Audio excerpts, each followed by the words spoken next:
Hey, how you doing? How you doing? Back on Truth Network um, with a nice story right here. Today we're going to talk about the 1990-91 UNLV Running Rebels.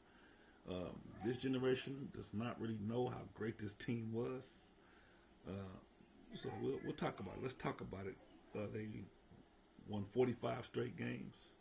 Um, they were 1990 champs, but they lost after an undefeated season in 91 to Duke, a team they had beaten by 30 in the previous championship. But they played the entire second year under supreme scrutiny.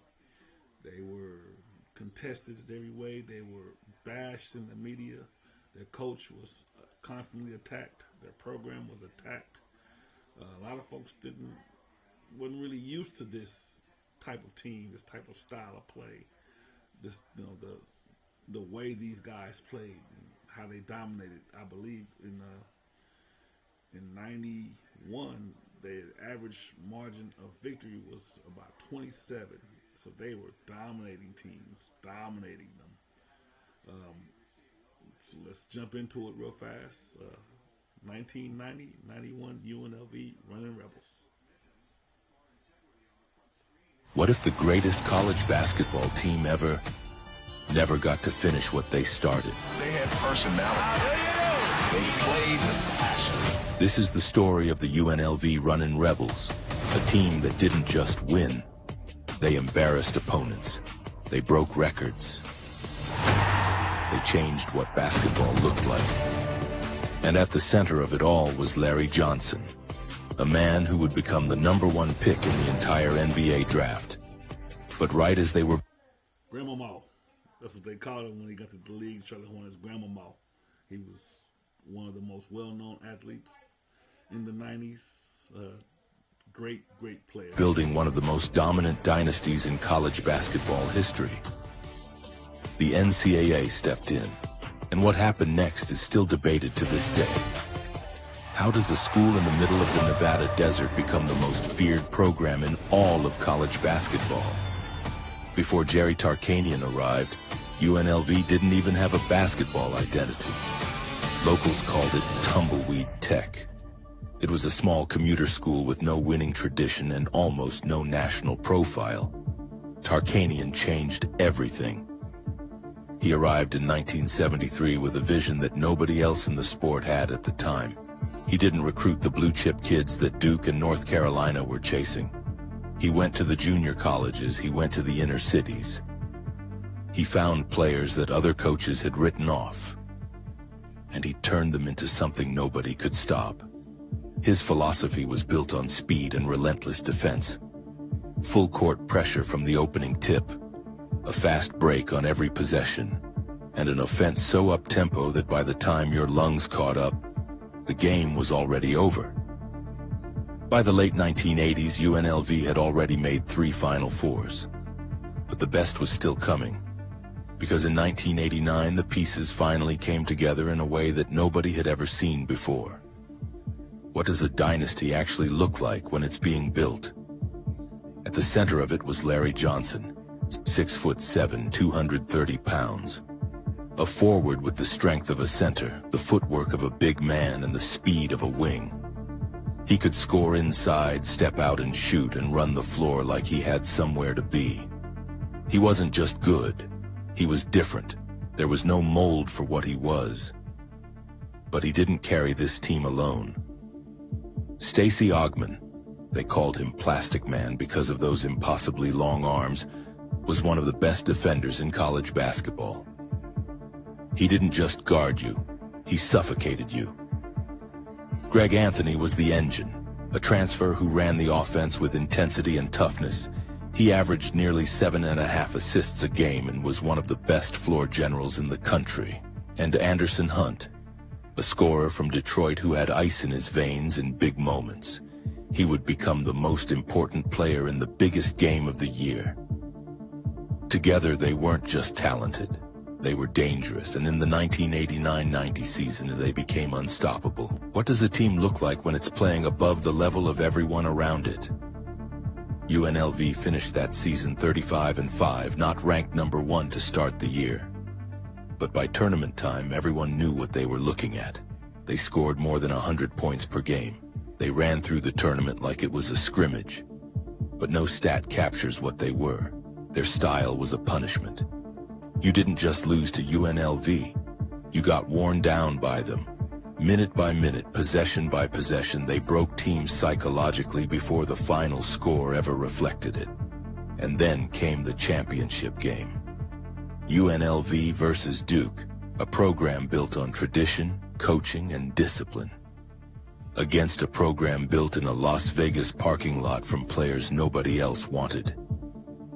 What happened next wasn't just a win. It was a statement that echoed through every locker room in college basketball. What happens when an unstoppable force meets a team that simply isn't ready? From the opening minutes, Duke had no answer. UNLV attacked from everywhere. They pushed the pace. They pressed relentlessly. They scored on the break. They scored in the half court. They scored in transition before Duke even crossed half court. Anderson Hunt couldn't miss. Larry Johnson was a nightmare. Scoring, rebounding, controlling the game in every way that didn't show up on a single stat line. Duke had Christian Laettner. They had Bobby Hurley. They had Phil Henderson. It didn't matter. By halftime, it was already a blowout. By the second half, it was an embarrassment.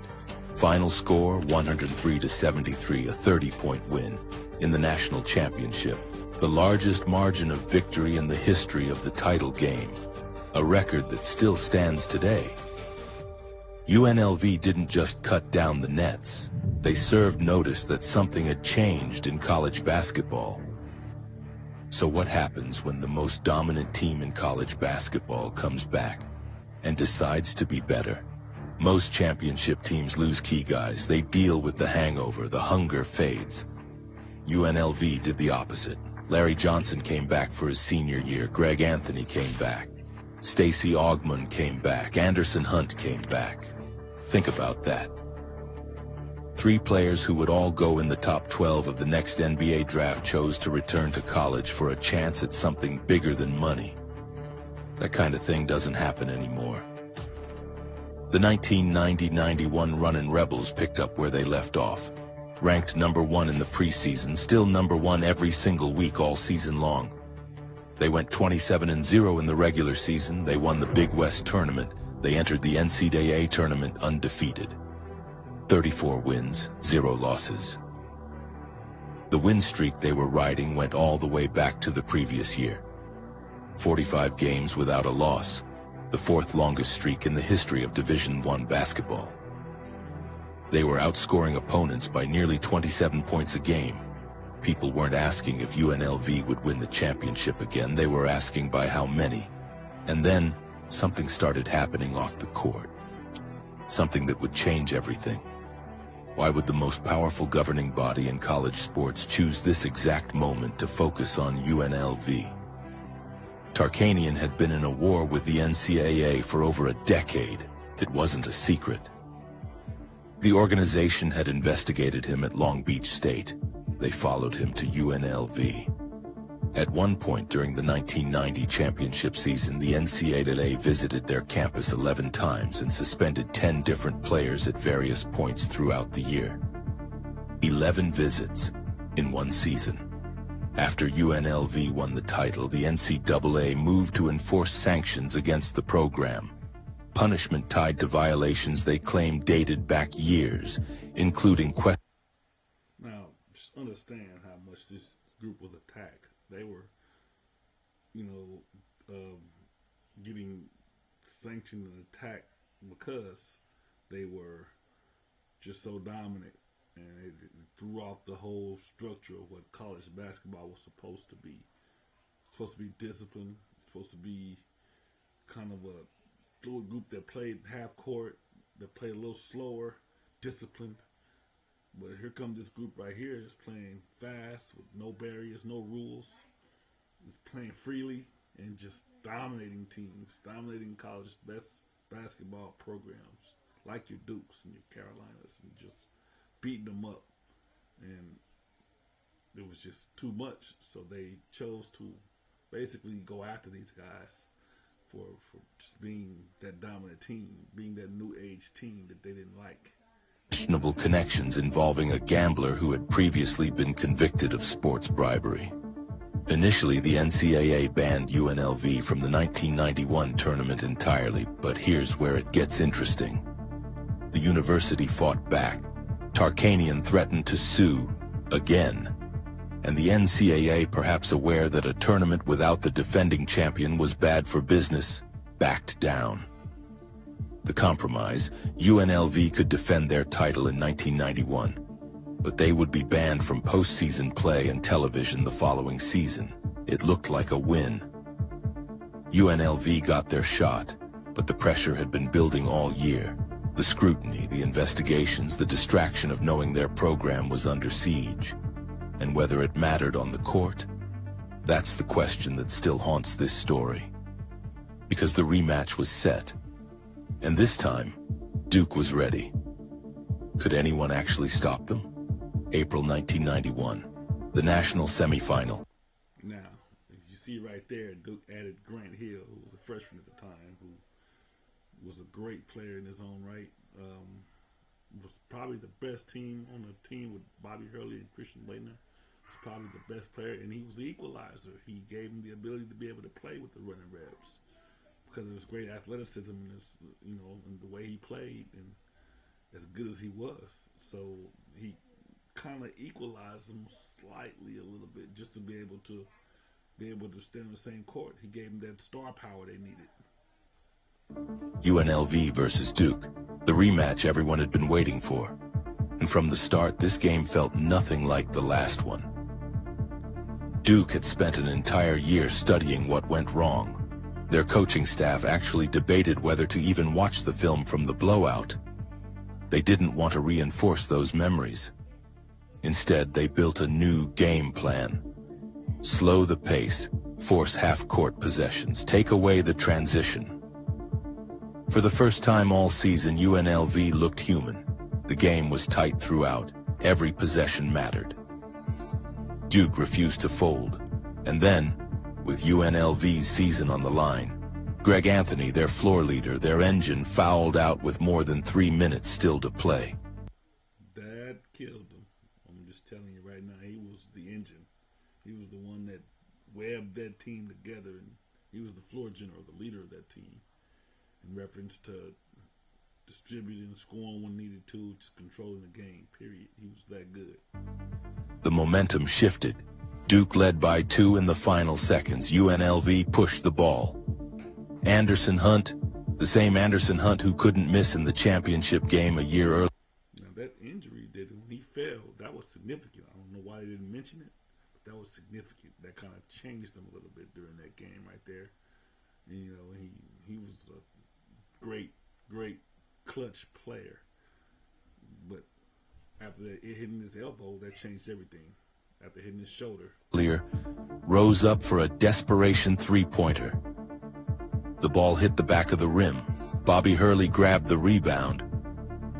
Final score, Duke 79, UNLV 77. The 45-game win streak was over. The undefeated season was gone. And the dynasty never got to finish. Just like that. 2 points, 1 missed shot. One of the greatest teams in college basketball history was done. Was this just a loss, or was it the end of something that never should have ended? On paper, it's a 2-point game. It happens. But the full picture is harder to ignore. UNLV played that entire season with a sword hanging over their heads. Investigations, sanctions, the knowledge that even if they won, the program would be serving a punishment the following year. After the Final Four loss, the pressure only grew. UNLV's president eventually forced both the athletic director and Jerry Tarkanian himself to resign. Tarkanian, the man who built the program from nothing, who won over 500 games at that school, who turned Tumbleweed Tech into a national champion, was pushed out. He later sued the NCAA and won $2.5 million in a 1998 settlement. But what he couldn't win back was what UNLV had in those 2 seasons. Larry Johnson went first overall in the 1991 NBA draft to the Charlotte Hornets. He became a two-time All-Star, a commercial icon, and one of the most recognizable players of the early 1990s. Stacey Augmon went 9th. Greg Anthony went 12th. 3 top 12 picks off one college roster. That team had the talent to dominate college basketball for as long as they wanted to stay. But they didn't get that chance, because for one historic year, the Running Rebels weren't just the best team in college basketball. They were the most dominant team anyone had ever seen. It all comes down to one thing. If there are no investigations, no sanctions hanging over the program, no Greg Anthony fouling out in the final minutes, does Anderson Hunt's shot fall? Does UNLV become back-to-back champions? Does this dynasty run for 3, 4, 5 years? Do we talk about them the same way we talk about UCLA? The same way we talk about dynasties that got to finish what they started? We'll never know. What we do... Now, I will say this. UCLA was a great team, right? You know, and they dominated. They truly dominated that era. Absolutely. You know, had one of the greatest players to ever do it, Kareem Abdul-Jabbar. But I feel like in a head-to-head matchup, and we'll never know, but in a head-to-head matchup, I think UNLV will beat them pretty good. I think they're at least by 10. I mean, Kareem's the great equalizer. You know, you never know when you got a player like Kareem. But this UNLV team, they were athletically superior to that UCLA team. They were faster, quicker, you know, and just they had some mismatches, and so it would have been tough for UCLA to beat this team. But I would say the greatest team that never won it was 1991. Know is this. The 1990 UNLV Running Rebels still hold the record for the largest blowout in national championship history. The 1991 team is still considered one of the best teams never to win a title. Their 45-game win streak is still the 4th longest in Division I history. And Jerry Tarkanian, the man the NCAA spent years trying to break, is in the Naismith Memorial Basketball Hall of Fame. They didn't just play basketball differently, they made the whole sport pay attention. And for one brief moment in Las Vegas, nobody could touch them. All right. So to wrap it up, you know, and this was really a longer film, and I may have to come back and break it up and do some different parts, because this UNLV team had some great players on the way up to this team right here. So they had been there 3 times before this team right here. But this group caliber of players put together on one team, and he finally got that guy, which is Larry Johnson. Man, it was a great team, and this was actually one of my favorite teams growing up. Loved to watch them play. I seen teams try to play them all type of ways, try to slow them down, and they would lose 60-30, or speed them up 100 to 140. Like, I mean, this team was crazy. And I will come back and do some more parts and a deeper dive into the teams before you got to this team right here. But this was truly a great experience to grow up watching this team play right here. Man, thank you for checking in. You know, the Truth Network, you know, where we talk about truth and sports. So thank you very much.